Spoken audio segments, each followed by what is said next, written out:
대한민국의 맹추격에 아직까지 30년 전에 머물러 있는 일본은 두려울 수밖에 없는 것이죠.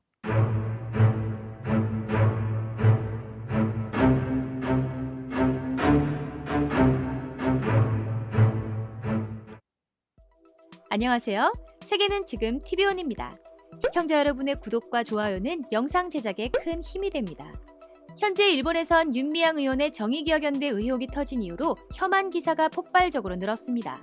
눈살이 찌푸려질 정도로 도를 넘은 비난이 이어지고 있는데 산케이 신문, 석가노지 등 극우 매체가 주를 이루고 있는 상황이죠. 어제 오늘 일은 아니지만 문제는 이러한 혐오성 억지 주장이 일본 포털 사이트에 배포되어 평범한 일본 시민들의 반한 감정을 키운다는 것입니다. 지난 1일 석가노지는 한국에서 반일은 성역화되어 비판은 금기시되고 있다는 제목의 보도를 냈습니다. 이들은 이상철이라는 인물의 말을 인용했다고 밝혔는데요. 재미있게도 이상철이라는 인물은 조선족 출신으로 현재는 일본 교토시 소재의 류코쿠 대학의 교수로 재직 중인 것으로 알려졌습니다. 나름 한국과 관련된 인물을 찾아 한국인이 그랬다며 지지를 얻기 위해 억지 수작을 부린 것이죠. 석가노지는 한국은 일본을 눈의 가시처럼 여긴다며 심지어 반일법을 만들려는 움직임을 보인다고 지적했습니다. 눈의 가시라. 이런 기사의 내용만 살펴봐도 일본이라는 나라가 과거를 얼마나 생각하지 않는 나라인가 알 수 있습니다. 석가노지가 언급한 반일법은 친일 찬양 금지법을 말합니다. 이 법은 일제와 친일을 미화하고 독립유공자를 폄훼하거나 일본군 성노예 피해자 및 일제 강제동원 피해자를 모욕하는 행위 등을 처벌하는 법률이죠. 지난 1일 제21대 국회 개원 첫날에 광복회가 더불어민주당, 미래통합당, 정의당 등 여야 3당의 당론 채택을 요청했습니다. 이뿐만 아니라 현충원 내 친일인사 묘지 정리 등의 내용을 담은 국립묘지법 상호법 개정도 함께 요청했죠. 일본 매체는 이를 친일파 파묘법, 즉 친일파의 묘를 파괴하는 법이라고 묘사한 것이죠. 우리나라의 현충원, 어떤 곳인가요? 대한민국의 국립묘지 겸 호국보훈시설, 국가에 헌신한 명예를 나라가 인정해 주었다는 상징성이 있는 곳이며 애국자들을 묘역에 모시는 곳입니다. 이런 곳에 친일파들이 묻혀있다는 것부터가 넌센스인데 당연히 파내야 하는 것 아닐까요? 일본 매체가 친일파 파묘란 말을 하는 것은 이들이 아직도 일제강점기를 자신들이 저지른 잘못이 아니라고 생각하기 때문이죠. 그래서 친일파의 묘지를 이장토록 하는 요청에 대해 반일이라는 딱지를 붙이며 불편해하는 것입니다. 특히 이 법안에 대한 찬반 의견을 국회의원에 물었더니 253명 중 190명이 찬성 의사를 밝혔다면서 국회 통과를 우려하고 있습니다. 이 법이 통과되면 언론의 자유를 뺏는다고도 주장했죠. 야스쿠니 신사에 묻혀있는 전범들을 찬양하는 민족이니 어찌 보면 당연한 주장일 수도 있겠네요. 그런데 반대로 야스쿠니 신사에 친한운동을 했던 일본인이 잠들어 있다면 과연 어떻게 나올지 궁금해지네요.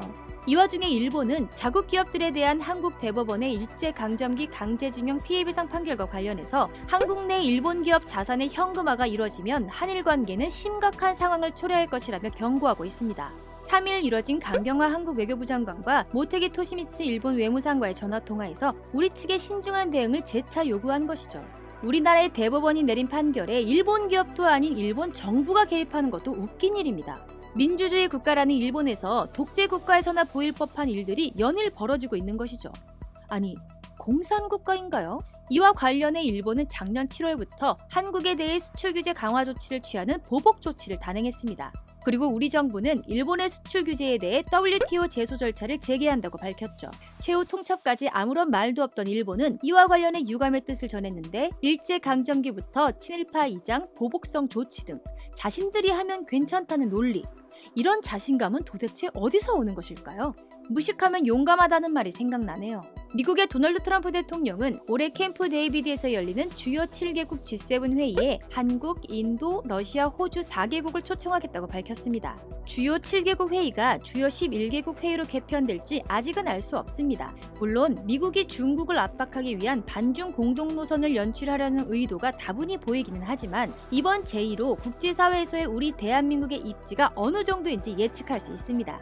이러한 대한민국의 맹추격에 아직까지 30년 전에 머물러 있는 일본은 두려울 수밖에 없는 것이죠. 한마디로 일본이 우리나라에게 하는 행동은 자격지심에서 오는 것입니다. 그동안 아시아에서의 주요국은 자신들뿐이었다는 헛된 자존심으로 포장된 것입니다. 친일파였던 사람들의 묘를 현충원에서 이장하는 것은 당연한 일입니다. 그리고 일본의 행동들은 반일 감정을 키우기에 충분합니다.